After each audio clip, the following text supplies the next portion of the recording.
শুধুমাত্র এই দোয়াটি একবার পড়েন, আল্লাহ তাআলা আপনার 90 বছরের গুনাহ মাফ করে দেবেন ইনশাআল্লাহ। আপনার 90 বছরের গুনাহ মাফ হয়ে যাবে যদি মাত্র এই দোয়াটি যদি একবার পড়তে পারেন। আপনার ভাগ্য খুলে যাবে, রিজিকে বরকত আসবে, মনের ন্যাক আশা পূরণ হবে, আল্লাহ আপনার সব দোয়া কবুল করে দিবেন। সুবহানাল্লাহি ওয়া বিহামদি। এত ফজিলত, এই দোয়াটা আপনারা শেয়ার করে দিবেন। এই যুবকেরা, আমল না করেও সওয়াব পাবা। তোমার একটি শেয়ারে, একটা বাটনে প্রেস করে তুমি সওয়াব পেয়ে যাবা। কারণ তুমি আমল না করো, অন্য কেউ যদি তোমার শেয়ারের বদৌলতে আমল করে, সওয়াব তুমি পেয়ে যাবা। নবীজির হাদিস। আমার ভাইয়েরা, আল্লাহর কাছে দোয়া করা, আল্লাহর কাছে দোয়া চাওয়া, এটি হলো মুমিনদের কাজ। আমার আল্লাহ বান্দাকে বলেন, বান্দারে উদউনি আস্তাজিব লাকুম, আমার কাছে চাও, আমার কাছে চাইলে আমি আল্লাহ তোমাকে দিয়ে দিব।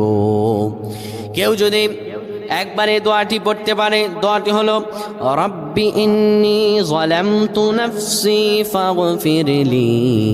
কেউ যদি এই দোয়াটা একবার পড়তে পারে, আমার আল্লাহ তাআলা তার 90